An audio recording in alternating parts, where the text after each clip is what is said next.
Tesla's $408 million loss in one quarter is huge. While Tesla posted 2 consecutive quarterly profits last year, it's back to business as usual for Tesla in 2019 as it recorded a $408 million loss for Q2. Retooling for the Model Y crossover and building new plants in China and Europe are major drains on Tesla's finances. An enhanced summon feature is currently available to a select group of Tesla owners under the company's early access program. Tesla reported a $408 million loss for the second quarter of 2019.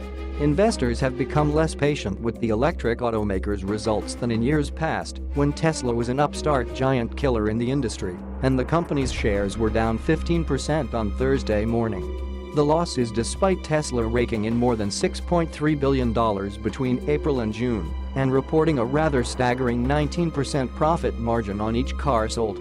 Its plans to establish a new assembly plant in Shanghai by the year's end, launch the Model Y crossover in 2020, add a European battery plant, not to mention all the bills that accompany an automaker trying to sell hundreds of thousands of cars a year, have put a damper on profits. Tesla did reach a quarterly sales record of 95,356 cars, of which the Model 3 comprised 81% of the total. The company claims that the Model 3 was the best-selling premium car in the US, but because Tesla refuses to break out specific sales numbers like other automakers, that claim can only be partially verified by automotive news estimates for year-to-date sales through June. And estimates that Tesla sold 43,000 Model 3s in the US during that time. Given that BMW sold 21,158 3 Series and Mercedes-Benz sold 27,337 C-Class models through June, Tesla's claim that the Model 3 outsold all of its gas-powered equivalents combined is pure bunk to the fifth degree. The company says it is on track to produce 10,000 Model 3 sedans a week, up from its current level of 7,000. The less popular Model S and Model X now have 18 days worth of selling inventory, up from 0 during the car's first few years. Base prices for those models have recently dropped despite the fact that these models now deliver improved driving range and more equipment for the money.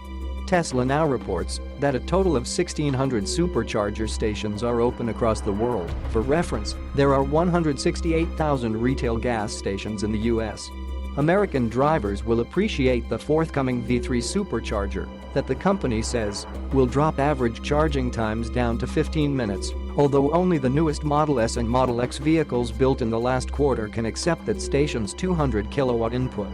Tesla also disclosed that it is running a new version of Autopilot in shadow mode in which it records how Tesla owners are approaching stop signs and red lights. Soon, as if there were nothing more to fear from overzealous Tesla drivers not paying attention, the company says the cars will do that themselves.